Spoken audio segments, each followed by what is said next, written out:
আমার ভিতরে ছিল যে 5টা গুণ, সেই 5 গুণের নারী দরকার। এ মুসলমান শুনে নাও, অলিকুলের সম্রাট যারে আমরা চিনি বড় পীর আব্দুল কাদের জিলানী, যার মায়ের ভিতরে ছিল 5টা গুণাগুণ। সুতরাং অলিকুলের শিরোমণি, ওনার মায়ের ভিতরে ছিল 5টা গুণ।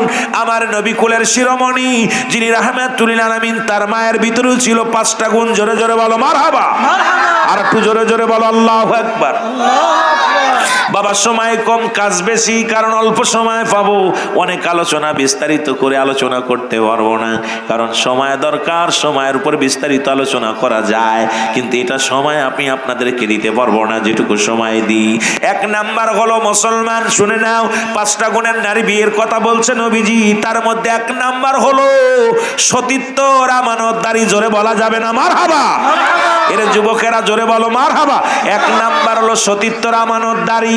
আজকে আমার দেশে কয়টা নারী আছে? খালাতো ভাই, মামাতো ভাই, ফুফাতো ভাই, সর্বনাশের মূল। এ মুসলমান, মামাতো ভাইয়ের চেহারা দেখা হারাম, খালাতো ভাইয়ের চেহারা দেখা হারাম, ফুফাতো ভাইয়ের চেহারা দেখা হারাম। এ কুমিল্লার বাবারা শুনে নাও, শুনে নাও, এগুলো হারামকে হালাল বলার একটার কারণ নেই দুনিয়ার মধ্যে, শুনে নাও। এই জন্য 1 নাম্বার হলো সতীত্বর আমানতদারি। জোরে বলা যাবে না মারহাবা? কষ্ট হচ্ছে আপনাদের? আওয়াজ দিয়ে বলেন, কারণ ওয়াজের সময় লোকজন যুবকরা আইলে একটু আলোচনা করা যায়। এখন কাদের শোনাইবো মহব্বতে? 1 নাম্বার হলো, 1 নাম্বার বলতেছিলাম সতীত্বর আমানতদারি। 2 নাম্বার হলো পর্দাশীলতা নারী। মারহাবা বলো, আরো জোরে বলো, আরো জোরে বলো আল্লাহু আকবার। 2 নাম্বার হলো মুসলমান পর্দাশীলতা নারী। আজকে আলেমের বাড়ি পর্দা নাই, মৌলবীর বাড়ি পর্দা নাই, ইমামের বাড়ি পর্দা নাই। আপনাদের কথা বাদ দিই, যারা ইসলামের রাহবার, ইসলামের দারক বাহক, আজকে আমাদের বাড়ি যদি পর্দা না থাকে, অন্যরে কেমনে বুঝাইব, অন্যরে কেমনে আমি ওয়াজ করব? আজকে দেখবেন বাড়ি করবেন, একটা বাড়ি ইসলামের বিধান নাই, পর্দা নাই। নামাজ যেমন ফরজ, পর্দাও তেমনি ফরজ। আজকে পর্দা নাই যে দেশের মুসলমান, যে দেশের আমাদের রাহবার, যারা আমাদের মুসলমান, এ মুসলমান যারা মেম্বার, এ যুবক বন্ধুরা শুনে নাও, এরাই তো পর্দার বিধান মানে না। আমরা কেমনে কোন দেশের মধ্যে বাস করি রে যুবক? আজকে সারা পৃথিবীর মধ্যে পাপের রাজ্যে বাস করতেছি। জোরে জোরে চিল্লায় বলো মারহাবা, আর একটু জোরে জোরে চিল্লায় বলো আল্লাহু আকবার। 2 নাম্বার হলো বলতেছিলাম, 2 নাম্বার ভালো করে লিখে নিবা। 2 নাম্বার হলো পর্দাশীলতা নারী। 3 নাম্বার হলো আমলদারি নারী। এখন আমল চলে গেছে খালি অনলাইনে গেম আর অনলাইন বাজারে। ছোট্ট ছোট্ট মেয়েদের, ছোট্ট ছোট ছেলেদের হাতে মোবাইল ফোন, আর এটার মধ্যে এত নোংরা বেফানা ছবি আছে। যদি কোনো পীর সাহেব যদি বলে আমি ল্যাংটা মেয়ে দেখি নাই, আমি কইরে 1 নাম্বার বাটপার, 1 নাম্বার গুন্ডা, ওইটা চোর।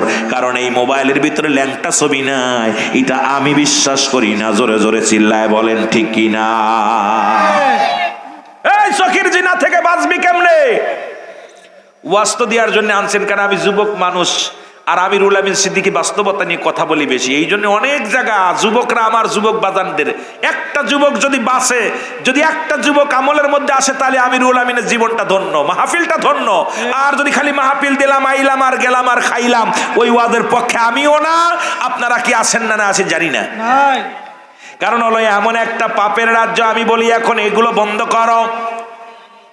পীর সাহেবের হুজুর, আমি হুজুর মানুষ, মোবাইল টিপতেছি, ভালো একটা ছবি চলে আসে।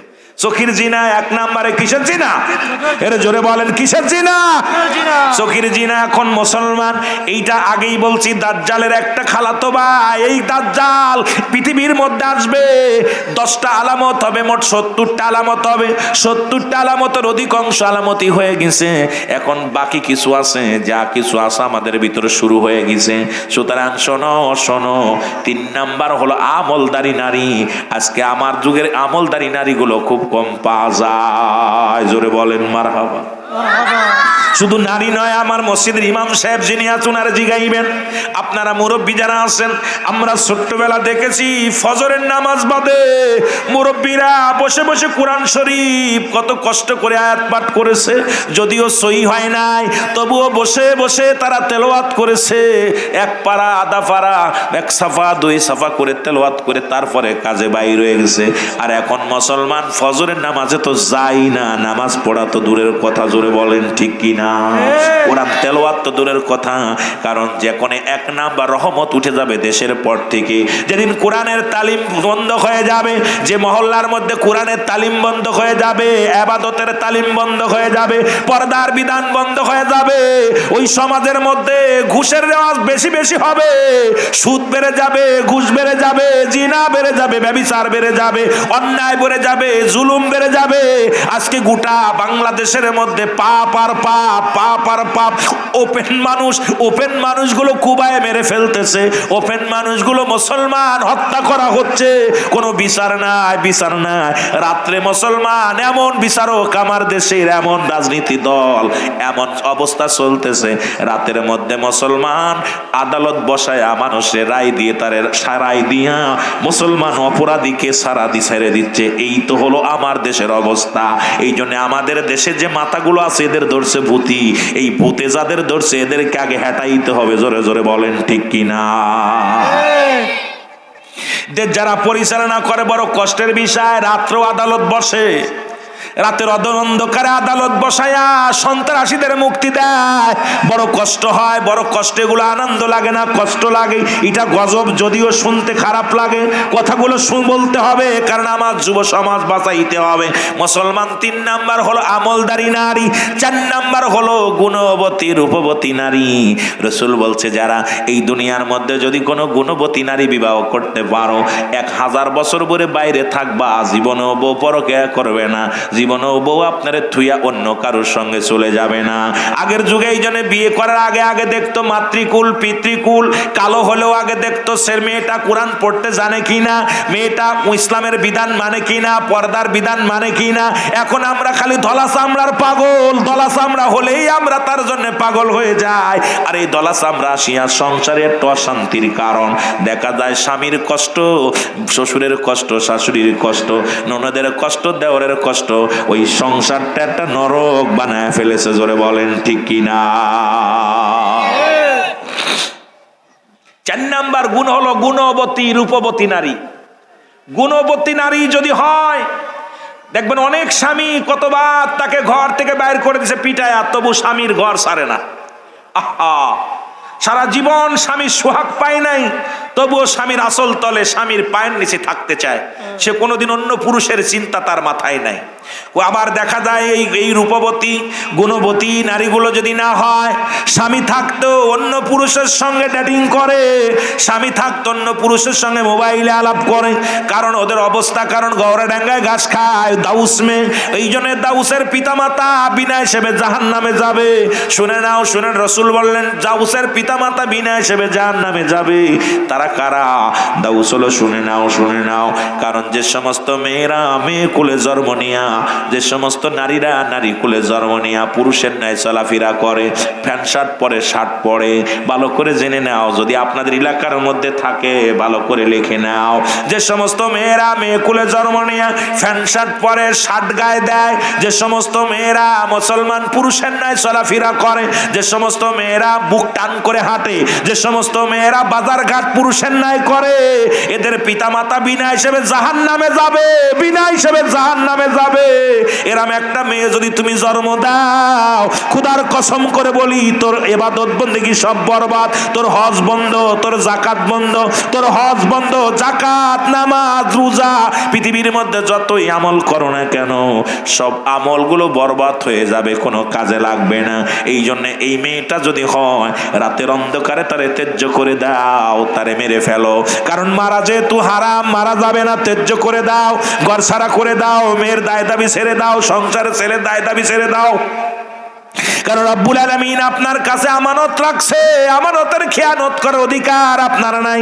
মুসলমান শুনে নাও, দাউস পুরুষ হলো যে সমস্ত ছেলেরা ছেলে কুলে জন্ম নিয়া, যে সমস্ত ছেলেরা গলায় সোনার চেন দেয়, হাতে মুসলমান হাতে চুরি দেয়, অনেক ছেলেরা হাতে চুরি দেয়, কান ফুরায়, নাক ফুরায়, মেয়েদের মতো উন্না টানে।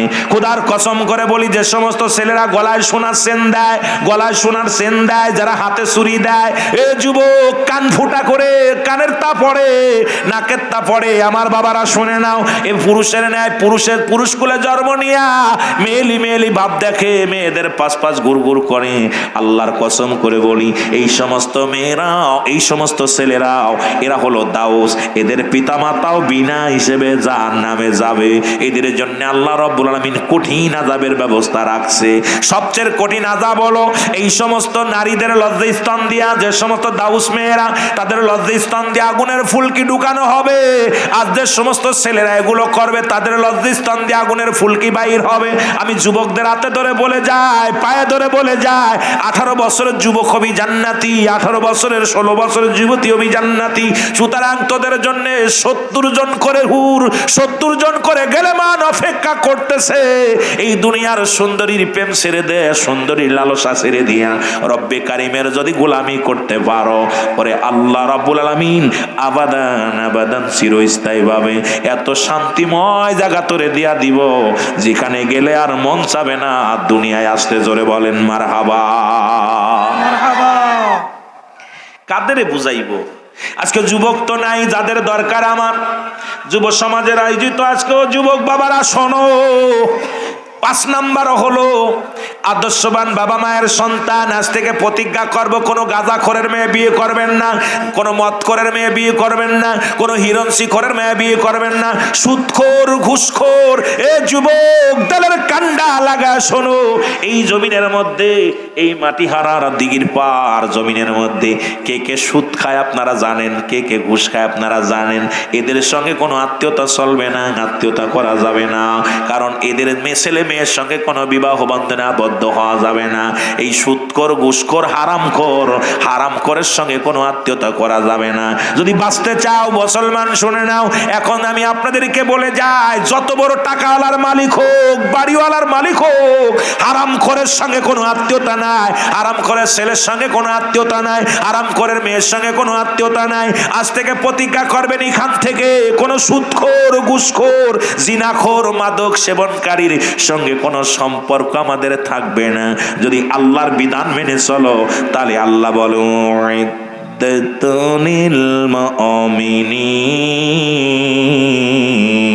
আল্লাহ কয় মুমিনদের জন্য, মুত্তাকিনদের জন্য আমি আল্লাহ প্রস্তুতি করে রাখলাম আটটা জান্নাত। আস্তে কইবেন না জোরে কইবেন? এ আমার ভাইয়েরা, আমার বন্ধুরা, আমার গভীর মনোযোগে যে কথাগুলো বলি, একটু কষ্ট লাগলো শুনতে হবে, কারণ আমি রুহুল আমিনকে নিয়ে আসলেন সেই 600 কিলো দূর থেকে, ঢাকা থেকে 300 কিলোমিটার দূর মাগুরা সেখান থেকে আমাকে নিয়ে আসলেন দুইটা কথা শোনার জন্যে। যদি আলোচনার মধ্যে আমি তেল মেরে ওয়াজ করে যাই, আল্লাহর দরবারে জবাব দিতে হবে, রব্বে কারিমের দরবারে জবাব দেওয়া লাগবে, কারণ আমারও মরা লাগবে। রব্বে কারিমের কাছে আমি কি জবাব দিব? জবাব দিতে পারবো না। হযরতে মুসলমান, হযরতে ওমরে ফারুক রাদিয়াল্লাহু তাআলার কাছে এক বৃদ্ধ তার ছেলেকে হাত ধরে টানতে টানতে নিয়ে আসলেন। আল্লাহু আকবার বলো। হাত ধরে টানতে টানতে আইনা বলে, হুজুর আমিনুল মুমিনিন, আমি আমার ছেলের বিচার চাই। খুব খেয়াল, কার বিচার? আমার ছেলের বিচার চাই। আল্লাহু আকবার বলো। ছেলের বিচার কে চায়? আরো জোরে বলেন, কে চায়? আব্বা। কে চায়? আব্বা, যিনি বাবা হয়। কেমন সন্তান, কেমন বাবা? আমিনুল মুমিনিন, আমার ছেলের বিচার করা লাগবে। খলিফা হযরত ওমর ফারুক বলে, বাবা তুমি কি আসলে প্রকৃত তোমার ছেলের আব্বা হও? কয়, হুজুর আপনার কি বিশ্বাস হয় না? কলে, তুমি ছেলের জন্য আমার কাছে বিচারের জন্য আসছো? কয়, হুজুর আমি আমার ছেলের জন্য বিচার চাই। ছেলের দিকে তাকায়া খলিফা হযরত ওমর ফারুক ডাক দে বলে, বাবা উনি কি তোমার বাবা হয়? জি বলে, আমার জন্মদাতা বাবা। আল্লাহু আকবার বলো। আল্লাহু আকবার। আর একটু জোরে বলো, আল্লাহু আকবার। ডাক দে বলে, হুজুর উনি আমার আব্বা হয়। দেখছেন নি, আগে খলিফা হযরত ওমর ফারুক জেনে নিলেন ভালো করে, তোমার আব্বা হয়নি আর তোমার ছেলে হয়নি। কয়, জি হুজুর আম্মা বাপ বেটা। বলে, বাবা তোমার জন্য বিচারের জন্য আমার দরবারে আনছে, আর আমি খলিফা হযরত ওমর ফারুক ন্যায় বিচার করি, কোন রকম কোন ছাড় হবে না। যার অন্যায় হবে, অন্যায় করলেই বিপদ। বাপের যদি অন্যায় হয় বাপের কতল, ছেলের যদি অন্যায় হয় ছেলেও কতল, এমন বিচার করব। বাবা বলো। খলিফা হযরত ওমর ফারুক ডাক দে কয়, বিদ্যারে তুমি মুরব্বী মানুষ, তুমি তোমার ছেলের বিরুদ্ধে কি অভিযোগ, তাড়াতাড়ি বলো তোমার অভিযোগগুলো কি।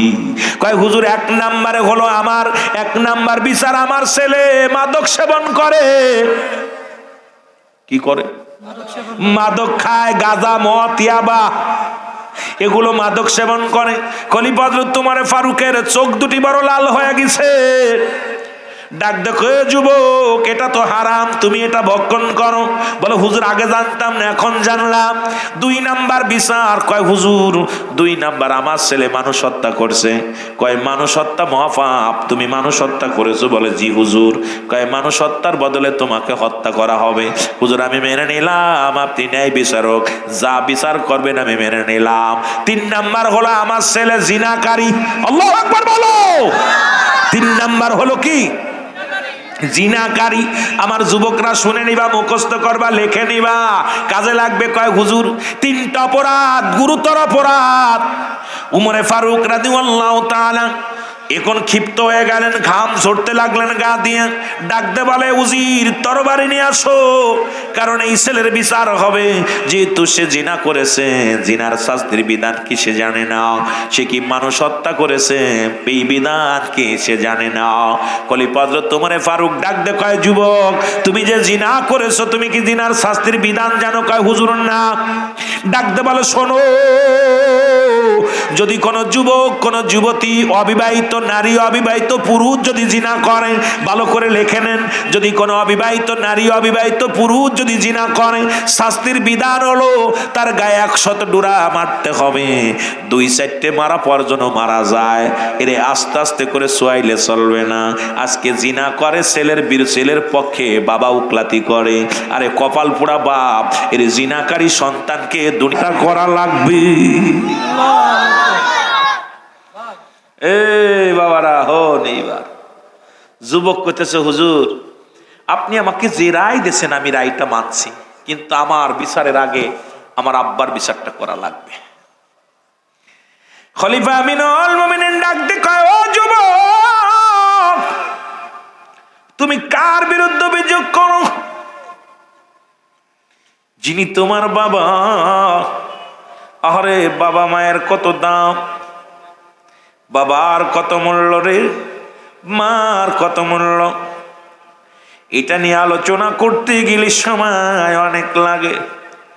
আসরের পরও দেখেছি একজন আলেম আলোচনা করেছিল আব্বা মার নিয়ে, জুরাইজকে নিয়ে একটা আলোচনা করেছিল। জুরাইজের মা দোয়া পর দোয়া করেছিল, বাবা জগৎ বিখ্যাত অলি হবি, তবে জিনাকারী হইয়া কবরে যাবি। মার দোয়া কবুল হয়ে গেছিল। এ যুবক, আমি ওদিকে নয়, যতটুকু আলোচনা এসে 2-4 জনের জবান থেকে শুনছি রে মুসলমান, শুনে নাও। যুবক ডাকতে বলে, হুজুর, আপনি যে বিচার করবেন আমি আপনার বিচার মেনে নিলাম, তবে আমার বিচারের আগে বাবার বিচারটা করা লাগবে। আল্লাহর নবীর পাগল হযরত ওমর ফারুক ডাকতে বলে, যুবক, তোমার বাবার বিরুদ্ধে তুমি অভিযোগ দাও, তোমার কত বড় সাহস? বলে, হুজুর, আমি আমার বাবার বিরুদ্ধে অভিযোগ কেন দিই? কারণ আমি জানি আপনার কাছে ন্যায় বিচার পাবো, জানি আপনি ন্যায় বিচারক, এই জন্য আপনার কাছে আমি জানাইলাম। বলে, যুবক রে, তোমার কি বিচার? আগে বলো তোমার বাবার বিরুদ্ধে কি অভিযোগ? বলে, হুজুর, 1 নাম্বার অভিযোগ, আমার আব্বা, সে আমাকে একটা ভালো মা দেয় নাই। প্রাথমিক বিদ্যালয় হলো মায়ের কল। আমি এমন একটা মার গর্ভে আমি জন্ম নিয়েছি, যে মা হলো দাউস, যে মা অন্য পুরুষের সঙ্গে মেলামেশা করে, যে মা বাজারে ঘাট করে পুরুষের মধ্যে যাইয়া, যে মা ইসলামের বিধান মানে না। হুজুর, 1 নম্বর অপরাধ করেছে আমার আব্বা জান, সে আমাকে একটা ভালো মা দেয় নাই। সুতরাং আমি একটা দাউস মা, এমন একটা জাহান্নামী মা পেয়ে হয়েছি রে, ওই মাঠ থেকে কিছু আমি অর্জন করতে পারি নাই। সুতরাং 1 নাম্বার অপরাধ আমার আব্বা করেছে। এই জন্য যুবকদের হাতে ধরে বলে যায়, পায়ে ধরে বলে যায়, যখন কোন সন্তানকে বিয়ে দিবেন, মেয়েটা কালো হোক, মেয়েটা যেন নামাজ পড়তে পারে, মেয়েটা যেন পর্দার বিধান মেনে চলে, মেয়েটা যেন আল্লাহ আল্লাহ রাসূলের ভয় তার অন্তরের ভিতরে ডাকিল। যুবক, এই জন্য বারবার মনে পড়ে যে আমাদের বাপ দাদার কথাগুলো। আগে শাদী মুবারক হলে যাচাই বাছাই করে বিবাহ হতো।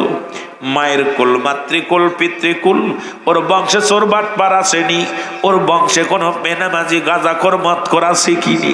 এখন তো সেই সুযোগটার বাবাদের দেওয়া হয় না। এখন নিজেরাই তো হাত ধরে নিজের কপাল নিজে পুড়াইতেছি, নিজের পায়ে নিজেই কোরাল মারছি রে যুবক বাবারা আমার। শোনো শোনো গো, হুজুর 1 নাম্বার অপরাধ আমার আব্বা করেছে, সে আমাকে একটা ভালো মা দেয় নাই। জোরে জোরে চিল্লায় বলো মারহাবা। আমি যুবকদের হাতে ধরে বলে যাই, একজন রিক্সা চালকের মেয়ে বিয়ে কর, ভ্যান চালকের মেয়ে বিয়ে কর, একজন মুসলমান ওই হালাল খোর বান্দি বিয়ে কর, ইমানদার বান্দি বিয়ে কর। এ যুবক, যার ভিতর থেকে কিছু আশা করা যায়, যার ভিতর থেকে কিছু ভালো আসবে যুবক। আরে ধলা চামড়ার পাগল হোস না, সুন্দরী চামড়ার পাগল হোস না, কারণ এই জাতি তোরে শেষ করে দিবে, জাহান্নামের ভিতরে নিয়ে যাবে। এই দুনিয়া কদিনের জন্য কাটাইবি রে বাবা? 50 বছর 40 বছরের জিন্দেগি তোর কদিনের জন্য শেষ হয়ে যাবে। রব্বি কারিম তো নিজেই বলে, কুল্লু মান আলাইহা ফান। আল্লাহ কয়, বান্দারে এই জমিনটা আমি চূর্ণ বিচূর্ণ করে দেব।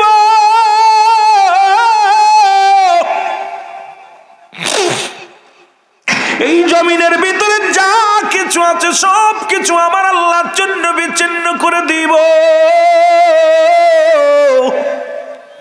এই জমিনের মাটিগুলো রব্বে কারিম পুরা তামা বানায় দিব। এই জমিনের ভিতরে যত পানি আছে সব পানিগুলো পড়ে আসাই বানায় দিব। যেদিন কিচ্ছু বলতে কিচ্ছু থাকবে না, সেদিন থাকবে আমার আল্লাহ, আল্লাহ থাকবে রাসূলুল্লাহর ভালোবাসা নিয়ে।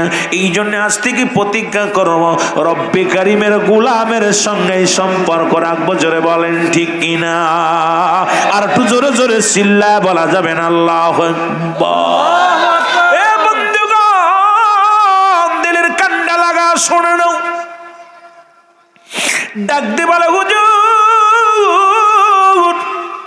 2 নাম্বার অপরাধ আমার বাবার, সে আমার একটা ভালো নাম দেয় নাই।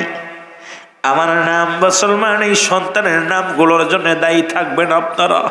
ইসলামের বিধান অনুযায়ী সুন্নি তরিকায় আপনার সন্তান জন্ম দিয়েছে কিনা, কারণ আপনার সন্তানগুলোরে সুন্দর একটা নাম রাখতে হবে। আজকে নাম রাখছি লালটু, বল্টু, কিয়া গরবাগর, মুসলমান শাহরুখ খান, ভেজো খান, তেজো খান। আরে মুসলমান শোনো, সুন্দর কোরআন হাদিস ইজমা কিয়াসের দ্বারা সুন্দর কোরআন ভিত্তিক হাদিস ভিত্তিক সুন্দর নাম, ইসলাম ভিত্তিক নাম গুলো রাখা রাখবে। এই সন্তান দুনিয়ার মধ্যে এখন আর নাম রাখা লাগে না রে মুসলমান। দেখা যায় বিয়ের আগেই কমপ্লিট, বিয়ের আগেই জল্পনা কল্পনা করে একখান বিয়ে করব সুন্দরী নারী। যদি একটা ছেলে হয় নাম রাখবো শাহরুখ খান, যদি একটা মেয়ে হয় নাম রাখবো মুসলমান কারিনা। বিয়ের আগেই জল্পনা কল্পনা। এবার বিয়ের রাত্রে, বাসর রাত্রেই দেখা যায় নাম কমপ্লিট। দুজন মিলে বাসর ঘরে যাইয়া বাসর রাত্রে প্রথম আলাপ করেন। আলাপটা হলো, ববিতারে যদি তোর একটা ববিতা কয়, বিবিরে আমি চিন্তা করেছি যদি একটা ছেলে হয় নাম রাখবো নায়ক রাখ রাজ্জাক, আর ও কয় না আমার যদি মেয়ে হয় নাম রাখবো ববিতা। ও যুবক শোনে নাও, শোনে নাও, রাসূল পাক সাল্লাল্লাহু আলাইহি ওয়াসাল্লামের বিধান শোনো, ইসলামের বিধান শোনো। এই দুনিয়ার মধ্যে সন্তান যখন দুনিয়ার মধ্যে আগমন করবে, 7 দিনের একদিন আগেও নাম রাখা দূরত্ব নয়। ছেলে হোক আর মেয়ে হোক, একদিন আগেও নাম রাখা যাবে না। যখন ছেলে মেয়ে দুনিয়ার মধ্যে আগমন করবে, সুন্নাতে রাসূল যদি মেয়ে হয় একটা পশু কোরবানি করো, যদি ছেলে হয় 2টা পশু কোরবানি করো। আকিকা দিয়ে সুন্নাতে রাসূল হলো নাম রাখা। এখন আমার দেশে এই যে ভুল করেছে আমাদের আব্বা মা, আগেই নাম রেখে ফেলেছে। জোরে জোরে চিল্লা বলা যাবে না, ঠিক কিনা? 7 দিন দুনিয়ায় জন্ম নেওয়ার পর 7 দিনের একদিন আগেও নাম রাখা দূরত্ব নাই।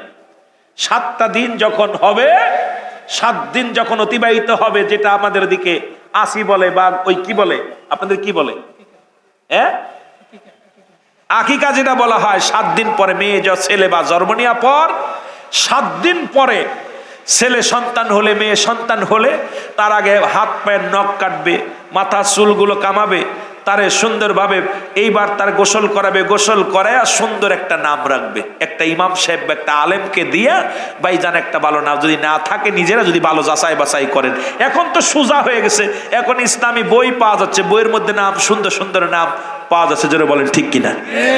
নামগুলো রাখতে হবে একদিন আগে, 7 দিনের একদিন আগে নাম রাখা দূরত্ব নাই। এখন আমাদের পেটে বাচ্চা আসলেই আলট্রাসাউন্ড করি, আলট্রাসাউন্ড করে কয় এটা ছেলে হবে, হাসপাতাল থেকে কয় ছেলে হলেই আরে লাভ বাপের, নাম রাখা সারা, মেয়ে হলে নাম রাখা সারা। বাবা, এই সন্তান জীবনেও ভালো হতে পারে না, ও হাফেজ হবে, হবে বলৎকার, ও আলেম হবে, আলেম হবে দুষ্ট, কারণ ও হারাম হালাল বুঝবে না। ও বড় আলেম হবে, কিন্তু আলেম হওয়া পরও কিন্তু ইসলামের বিধান কিছু মানবে, কিছু মানবে না, নামাজ পড়বে, পড়বে না। অসংখ্য আলেম আছে এইরকম, ইসলামের কিছু বিধান মানবে, কিছু মানবে না, কারণ ওর জন্মের ভিতরে ভাজল ছিল, জোরে বলেন ঠিক কিনা? যদিও দুয়ার খাতির আলেম হবে, দেখবেন ও বড় হইয়া আলেম ঠিক আছে। এই যে আজকে প্রায় আলেমরা বলৎ করে, দেখেন না, শোনেন না, এ সব ওর বাপ মার ওই ঐতিহ্য। এগুলোর খোঁজ নিয়ে দেখেন, আমি যে কথাগুলো বলে যাই যে প্রায় যে বলৎ করতেছে, বলৎকার যেগুলো ধরা পড়বেন এদের ওই একই সিস্টেম। কারণ তার আব্বা মা দাদা দাদির দোয়া ছিল, হয়তো সেই দোয়ার ওসিলায় আল্লাহ পাক তারা আলেম বানাইছে। কিন্তু ওই কুকর্ম, যে কুকর্মের একটা ভাব, কারণ ওই বংশগত যে পাপ করবে এর মধ্যে আসবেই। এই জন্য আমাদের সমাজ আজকে অধিকাংশ এই ভুলটা করতেছে। সুন্নাতে রাসূল, সুন্নাতে রাসূল, আমার বাবারা একদিন আগেও নাম রাখা দূরত্ব নেই। আমরা যারা ভুল করেছি তওবা করে নিব, আল্লাহ আমাদের আব্বা মা ভুল করেছে, আব্বা মাও মাফ করে আল্লাহর কাছে মাফ চাবেন যে আল্লাহ আমরা তো আগে বুঝতে পারি নাই, ওয়াজ তো শুনতে পারি নাই, যেটা না করে রাখা যাবে না, রাইখা ফেলাইছে, আল্লাহ আমাদের মাফ করো। আল্লাহ তো মাফ করেনওয়ালা, আল্লাহ মাফ করলে আমার আপনার কিছু আসে যায়? জোরে বলেন। আরে রব্বে কারিম তো দয়ার সাগর, রব্বে কারিমের দরবারে বান্দা যখন হাত উঠায় কান্দে, আল্লাহ তো মাফ করে। আল্লাহ তো এমন দয়ালু, আর আল্লাহ যদি মাফ না করে বাঁচার কোনো পথ, আমার বাঁচার কোনো পথ নাই, কারণ সে জব্বার, গফুর, রহিম, রহমান, যে কুদরতির নাম, সেই নামের ওসিলায় রহিম রহমানের নামের খাতিরে যদি আল্লাহ মাফ করে, তাহলে আপনার আমার জীবন ধন্য। জোরে বলেন না মারহাবা। আমার ভাইরা, আমার বন্ধুরা, আমার বলো হুজুর 3 নাম্বার অপরাধ আমার বাবার, এ তো গেল 2 নাম্বার। 3 নাম্বার অপরাধ, সে আমাকে কোনো কোরআনের জ্ঞান শিক্ষা দেয় নাই, কারণ হারাম হালাল বুঝবে কেমন করে। এই জন্য আমি আপনাদেরকে পায়ে ধরে বলে যাব, যখন সন্তান দুনিয়ার মধ্যে আসবে, আল্লাহর রাস্তায় ফুরকানি মাদ্রাসায় দিয়া, যদি হেফজখানায় বা আলিয়া মাদ্রাসায় নাও দেন, দয়া করে ফুরকানি মাদ্রাসায় দিয়া, ওই মসজিদ ভিত্তিক যত মাদ্রাসা আছে দিয়া, তাকে নিম্ন আকারে 20টে 10টা 20টে সূরা শিখাবেন, জানা জানা নামাজটা শিখাবেন, হালাল হারাম বুঝাবেন, কিছু হাদিস শিক্ষা দিবেন। এরপরে সে এসপি হোক, ডিসি হোক, মন্ত্রী হোক, মিনিস্টার হোক, কারণ সে হারাম হালাল যখন বুঝবে, কারণ আপনারা ধরা পড়ে যাব, আমি ধরা পড়ে যাব। কারণ আজকে ছেলে এমএ পাস, ছেলে বিএ পাস, ছেলে এমবিবিএ পাস, বড় ডক্টর ইঞ্জিনিয়ার হচ্ছে, কিন্তু ছেলে কোরআন শরীফ পড়তে পারে না, কোরআনের আয়াত জানে না, জানা জানে না, নামাজ জানে না। এমন সন্তান দুনিয়ার মধ্যে রেখে কোনো লাভ নাই। ও যে রব্বে কারিমের দরবারে দোয়া করার মতো ক্ষমতা যার নাই, এমন ছেলে রাখা আর না রাখা সমান কথা। 3টা জিনিস কাজে লাগবে। নাম্বার 1 হলো নেক আমল, নাম্বার 2 হলো সদকায়ে জারিয়া, নাম্বার 3 হলো নেককার সন্তান। আজকে এসপিডিসি মন্ত্রী রেখে গেছেন, কিন্তু হাত উঠায় দোয়া করার মতো ক্ষমতা আল্লাহ তাদের দেয় নাই। রব্বির রাহমহুমা কামা রব্বায়ানি সগীরা। বলে হুজুর আমার আব্বা, 3য় নাম্বার বিপদ, 3য় নাম্বার অপরাধ, আমার আব্বা মা আমাকে ইসলামের জ্ঞান শিক্ষা দেয়নি, ইসলামের জ্ঞান শিক্ষা দেই নাই, যে কোনটা হারাম, কোনটা জায়েজ, কোনটা না জায়েজ, এটা বুঝার যেহেতু আমাকে ক্ষমতা দিই নেই। হুজুর, হুজুর, সুতরাং আমরা আমার আব্বা মা যে অপরাধ করেছে, এই অপরাধের জন্যে আমি দায়ী না, আমার আব্বা মা দায়ী। আগে তাদের বিচার করেন। এই জন্য আমি, আপনারা যারা আসছেন, এই যে সন্ধ্যার সময় আমার হাফেজের ছাত্র হেফজখানার সাথে বসে আছে, আরে এই পাখিগুলো প্রত্যেকটা পাখির মধ্যে কোরআন, এর একটা হরফ পড়লে 10টা নেকি, একটা হরফ পড়লে কয়টা নেকি? 10টা নেকি। পৃথিবীর এমন কোন কিতাব নাই যে কিতাব পড়লে সওয়াব আছে, কিন্তু একমাত্র আল কোরআন, যার প্রতিটা হরফে হরফে নেকি। সুতরাং আপনার ছেলে পুলিশ, দারোগা, এমপি, মন্ত্রী, ডাক্তার, ইঞ্জিনিয়ার, শিক্ষক যা হয় তাই হতে পারবে, কিন্তু বিনিময় কি? আপনি ইসলামের জ্ঞান শিক্ষা দিচ্ছেন। আর এই শিক্ষায় যখন আপনার সন্তান শিখেছে, তখনই আপনি কবরে শুয়ে সওয়াব পাবেন। মারহাবা বলেন না? আর একটু জোরে বলেন মারহাবা। বলো হুজুর, 3 নাম্বার অপরাধ আমার আব্বার, সে আমাকে কোন ইসলামের জ্ঞান শিক্ষা দেয় নাই, হারাম হালাল বুঝার মতো ক্ষমতা আমাকে দেয় নাই, এই জন্য আমি অপরাধ করেছি। আমার বিচারের আগে আমার বাবার বিচার করা লাগবে। খলিফা হযরত ওমর ফারুক রাদিয়াল্লাহু তাআলা উনি কি করলেন? রাগান্বিত হয়ে ডাকতে বলে, বিদ্যারে তুমি প্রস্তুতি হও মরণের জন্য, কারণ তোমার সন্তান নষ্ট হওয়ার জন্য তুমি দায়ী। কিয়ামতের মাঠে অসংখ্য অসংখ্য বাবা মা জাহান্নামে চলে যাবে। হজ করে আসা পড়ু, হজ করেছে, বড় আলেম, বড় নামাজ, বড় রোজা করেছে, এরপর আহলে বায়াত যখন জাহান্নামে যাবে, তখন তাদেরকে জাহান্নামী ফেরেশতারা যখন নিয়ে যাবে, ডাকতে বলবে, মালিক ফেরেশতা রে, একটা সুযোগ দে, আমি আমার জনম দুঃখিনী মাকে একটু দেখবো, বাবারে দেখবো। বাবা মায়ের সামনে যখন আনা হবে, তখন বাবার বুকের মধ্যে লাথি মারবে, জোরালো পা দিয়ে লাথি মারবে, মার বুকের মধ্যে লাথি মারবে সন্তান। ডাকতে বল, বাবা আমি তোমার ছেলে ছিলাম, তোমার মেয়ে ছিলাম, যখন আমি বেপরদায় চলাফেরা করতাম তুমি আমাকে শাসন করতে পারতে, তুমি আমাকে ত্যায্য করে দিতে পারতে, কিন্তু আদরের মেয়ে বলে কোনোদিন আমার শাসন করো নাই, জীবনে কোনোদিন নামাজ পড়ার জন্য তাগিদ দাও নাই। কত বন্ধু বান্ধব নিয়ে ওই লালমাই পাহাড় দেখতে গিয়েছিলাম, কোনোদিন আমার গালাগালি করো না, রাগ করো না, আরো টাকা দিছ, তোমার টাকা দিয়া খরচ করে বন্ধু বান্ধব নিয়ে আমি কত অন্যায় কাজ করে গেলাম। আজকে তুমি জান্নাতে যাও, আমি জাহান্নামে যাব, হবে না রে বাবা।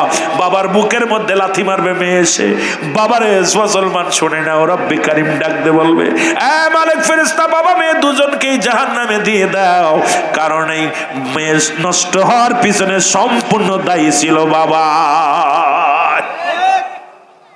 ছেলে লাথি মারবে বাবার বুকের ভিতরে, ডাকতে বলবে, আমার আব্বা, আমি এক বাবার এক ছেলে ছিলাম, জীবনে কোনোদিন তুমি আমাকে শাসন করো নাই, কোনোদিন নামাজের জন্য আমার তাগিদ দেও নাই, তুমি মসজিদের তাসবিহ পড়তে পড়তে একা একা চলে গেল মসজিদে, কিন্তু তুমি কি আমার বিছনা থেকে ডেকে উঠাইতে পারতে না?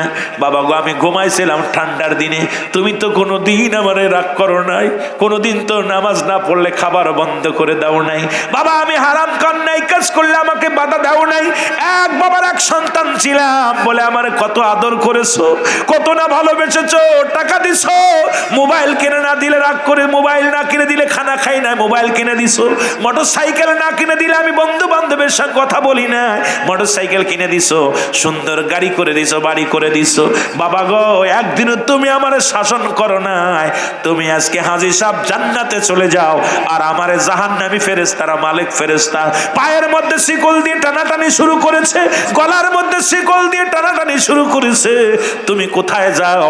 যাবার সময় বাবা গো শেষ সাক্ষাৎটা, বাবার বুকের মধ্যে লাথি মারবে, মালিক ফেরেশতাকে রব্বি কারিম ডাকতে বলবো, ও মালিক ফেরেশতা যাও, বাবা সন্তানকে দুইটাইকে জাহান্নামে নিক্ষেপ করো।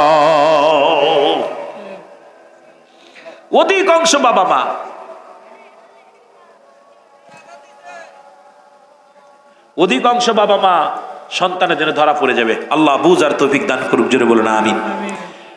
খলিফা হযরত ওমর ফারুক রাদিয়াল্লাহু তাআলা বিদ্যাকে ডাক দিলেন, বিদ্যা তুমি প্রস্তুতি হও মারার জন্য। বলে, আমিনুল মুমিনিন, এত বড় অন্যায় করেছে, আমাকে মাফ করে দিন, একবার তওবা করার সুযোগ করে দেন, আমাকে যেন আল্লাহ মাফ করে দেয়। সঙ্গে সঙ্গে খলিফা হযরত ওমর ফারুক বিদ্যা এবং তার ছেলেকে তওবা পড়ায় দিলেন।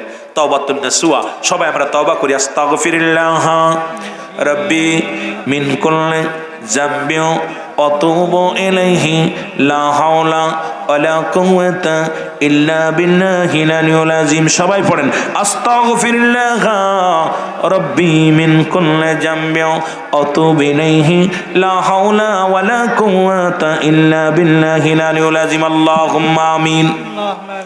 রব্বানা জালামনা أنفسنا وإن لم تغفر لنا وترحمنا لنكونن من الخاسرين।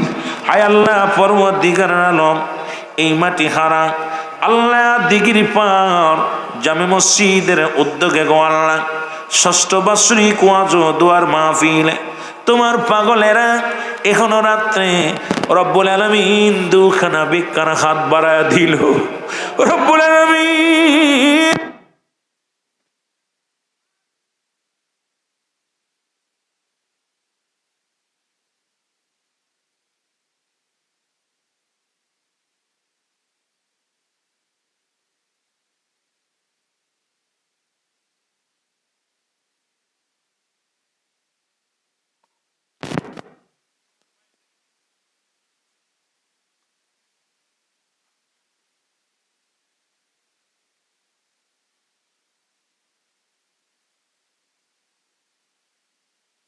না বেস্তের বাগানে আসার মতো বসার মতো সুযোগ দান করলো।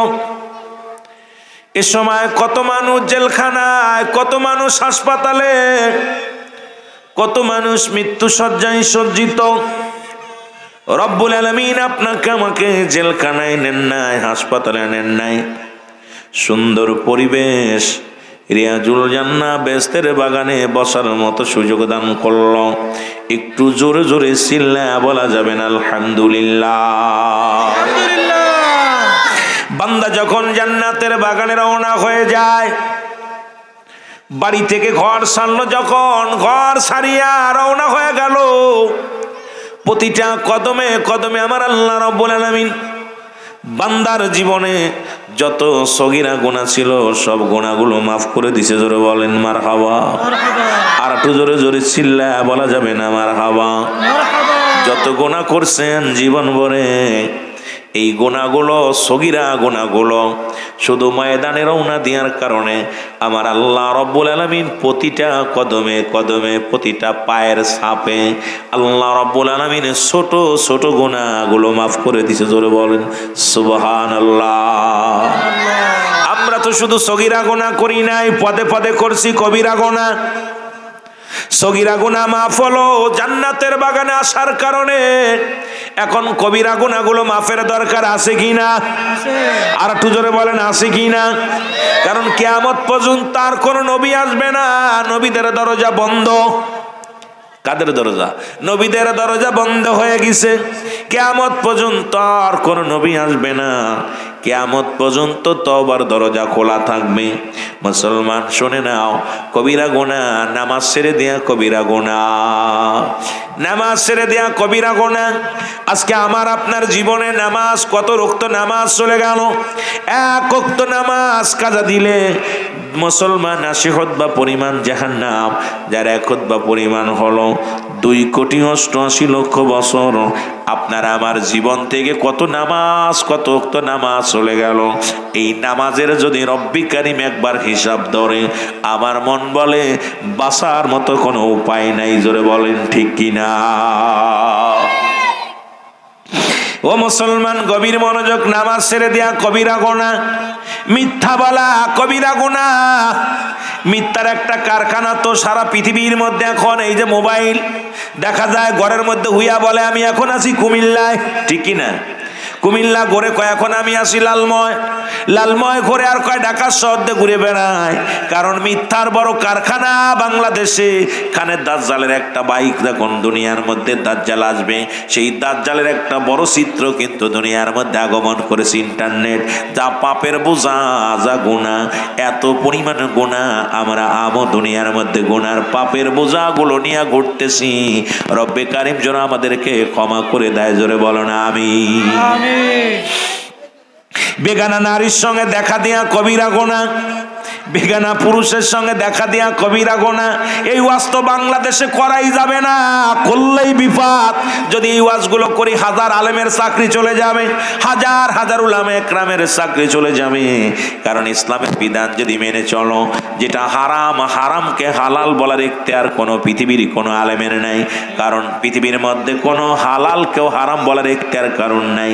বেগানা নারীর সঙ্গে দেখা দিয়া কবিরা গোনা, যাদের সঙ্গে দেখা দিয়া হালাল, যাদের সঙ্গে দেখা দিয়া জায়েজ, তাদের সঙ্গে বিয়ে করা হারাম। যাদের সঙ্গে দেখা দিয়া হারাম, তাদের সঙ্গে বিয়ে করা জায়েজ। সুতরাং পৃথিবীর মধ্যে এই বিধানটা, ইসলামের বিধানটা যদি কোনো মানুষ মানে, আমার মন বলে আজকে আমার আপনার ঘরটা একটা ঘরের মধ্যে এই বিধানগুলো নাই। এই জন্য 5টা গুণের নারী বিয়ে করার কথা রাসূল পাক সাল্লাল্লাহু আলাইহি ওয়াসাল্লাম। আজকে মাটিহারা দিঘির পার জামে মসজিদের উদ্যোগে 6ষ্ঠ বার্ষিক ওয়াজ ও দোয়ার মাহফিল। রব্বুল আলামিন আপনাকে আমাকে আসার মতো বসার মতো সুযোগ দান করলো। উচ্চ কণ্ঠে আওয়াজ দিয়ে বলেন আলহামদুলিল্লাহ। আজকের এই মাহফিল থেকে সালাম ও কদম মুসি জানাই কুল কায়নাতের নবী, নবীদের নবী, রাহমাতাল লিল আলামিনের পুত পবিত্র কদম মোবারকে। সালাম ও কদম মুসি জানাই বাংলাদেশের অসংখ্য হক্কানি ওলি আল্লাহদের কদম মোবারকে, যাদের কথা আল্লাহ তাআলা কোরআনুল কারীমের মধ্যে সূরা ইউনূসের মধ্যে 11 নম্বর পারা 62 নম্বর আয়াত আল্লাহ নিজেই ঘোষণা করে, আলা শাবদান ইন্নানি সালা ইন্না উলিল্লাহি, আল্লাহর তরফ থেকে যারা ওলি হয়, লা নাই খাউফুন শব্দের অর্থ ভয়, ওয়ালা যদি অবস্থান করে হুমাদের উপরে হেজানুন, তাদের কোনো চিন্তা নাই ভাবনা নাই। মেরকাত শরে মেরকাত 10ম খণ্ড 722 নম্বর পৃষ্ঠা, তাফসীরুল বায়ান 5ম খণ্ড 524 নম্বর পৃষ্ঠা রাসূল আকরাম সাল্লাল্লাহু আলাইহি ওয়াসাল্লাম বয়ান করেন, আলা শাবদান ইন্নানি নিশ্চয়, আলা ইন্না উলিল্লাহি, আল্লাহর তরফ থেকে যারা ওলি হয়, লা ইয়ামুত, তাদের মৃত্যু নেই। অসংখ্য আল্লাহর ওলিরা এই জমিনের মধ্যে শুয়ে আছেন। প্রত্যেকের জানাই সালাম ও কদম সালাম। জানা আজকের মাহফিলের সম্মানিত সভাপতি মোহাম্মদ মন্তু মিয়া সাহেব, বিশিষ্ট দানবীর, ও আজকের মাহফিলের সম্মানিত প্রধান মেহমান যারা আছেন জনাব আব্দুল হক সাহেব। আজকের মাহফিল পরিচালনা আছেন ভাই মোহাম্মদ সাব্বির হোসেন সাহেব।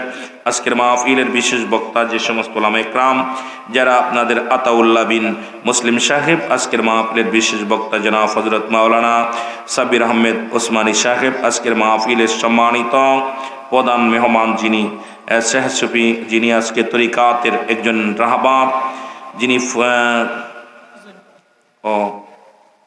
প্রধান অতিথি জনাব হযরত মাওলানা মোহাম্মদ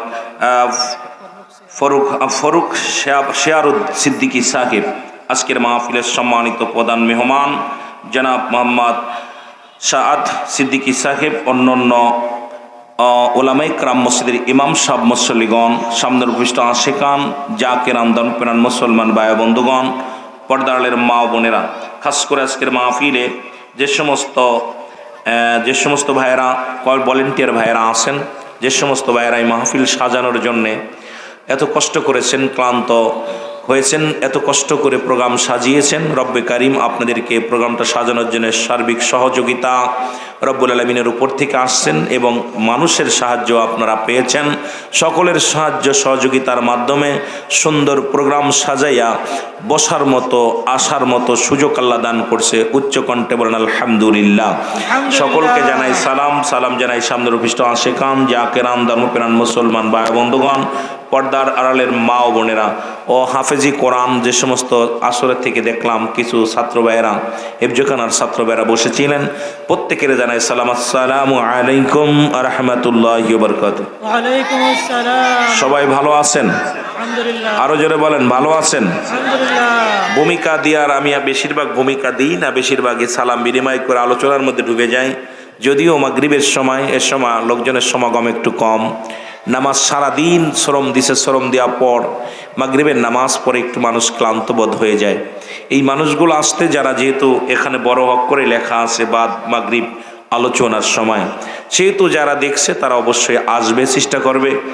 আর সকলেও আসবে না জান্নাতের বাগানে, কারণ এই রিয়াজুল জান্নাহ বেহেশতের বাগানে সবাই বসবে না। জান্নাতের বাগান আল্লাহ সবাইকে বসাবে না। যাদের জান্নাতি মাটি দিয়ে তৈরি করা, যারা জান্নাতি পিপাসিত, যারা জান্নাতের পাগল, যারা আল্লাহ রাসূলের গোলাম, এই গোলামগুলো পাগলের মতো ছুটে আসবে। যেহেতু মসজিদ কেন্দ্রিক মাহফিল, ওটা হলো আল্লাহর ঘর, আর এটা হলো রিয়াজুল জান্নাহ বেহেশতের বাগান, এটাও আল্লাহর ঘর। এটা হলো রিয়াজুল জান্নাহ বেহেশতের বাগান, আগে বেহেশত তারপর হলো বাগান। আমার বাবারা আম গাছ, জাম গাছ, কাঁঠাল গাছ, প্রতিটা ফলের বিনিময়ে ফলের ওসিলায় গাছের পরিচয়। আম গাছ আগে আম, তারপরে গাছ, কাঁঠাল গাছ আগে কাঁঠাল, তারপরে গাছ। তদ্রুপ রিয়াজুল জান্নাহ, বেহেস্তের বাগান, আগে হলো বেহেস্ত, তারপর হলো বাগান। তো বেহেস্তের বাগানে তো জাহান্নামীরা আইতো না, জাহান্নামীরা কখনো আইতো না। আমি এই যে লালময় পাহাড় আছে এখানে, ওখানে এক দল আছে, দেখলাম সব মানুষই যায় ওখানে, হিন্দুও যায়, মুসলমানও যায়, বৌদ্ধও যায়, খ্রিস্টানও যায়, সব শ্রেণী ওখানে যায়। তা সব মিলে গুয়ে মাছি আর পদ্ম মাছি, গুয়ে মাছিগুলো দেখবেন সবসময়ের জন্যই ওরা ময়লার পরও পড়ে, আবার মধুর পরও পড়ে, মিষ্টির পরও পড়ে। আর পদ্ম মাছি জীবনে কোনোদিন আপনার নজরে পড়বে না, জীবনে কোনোদিন ময়লার উপরে পড়ছে। কারণ এই পদ্ম মাছি, মুসলমান হলো সেই পদ্ম মাছির সমতুল্য। কারণ মুসলমানদের দাম বেশি, মুসলমানদের ইজ্জত বেশি, মুসলমান কখনো অন্যায় কাজে লিপ্ত হতে পারে না। জোরে বলেন ঠিক কিনা? আল্লাহ বোঝার তৌফিক দান করুক, সকলে বলুন আমিন। তা আমার বাবারা, আজকে যে সূরা হাশরের 3 আয়াত পাঠ করলো, এই 3টা আয়াত যখন কোনো বান্দা ফজরে তেলাওয়াত করে, সারাদিন 70,000 ফেরেশতা তার জন্যে মাগফিরাত কামনা করে, দোয়া করে, সবরেসানি করে, চারিদিকে বন্টন, রহমতের ফেরেশতারা বন্টন করে। আবার যখন ঈশান নামাজ পড়ে শোয়ার আগে আবার যখন এই 3 আয়াত পড়ে তেলাওয়াত করে যখন শোবে, সারা রাত আবার 70,000 ফেরেশতা। কারণ আবার বদল, ওই 70,000 ফেরেশতা বদলি হয়ে আরও 70,000 ফেরেশতা আইব। সেই ফেরেশতাগুলো সারা রাত ভরে আপনার জন্য রহমত পালন করবে, আপনার জন্য দোয়া করবে। সুতরাং আজকের মাহফিলে আজকে সূরা হাশরের 3 আয়াত দিয়ে শুরু হয়েছে। জোরে বলুন না মারহাবা, আরো জোরে বলেন মারহাবা। এরপরে নাতে রাসূল, এরপরে আল্লাহর গুণগান, এরপরে আলোচনা। রব্বুল আলামিন মাহফিলটাকে কবুল করুক। জোরে বলুন আমিন। মহব্বতের সঙ্গে দুরূদ শরীফ পড়ুন। আল্লাহুম্মা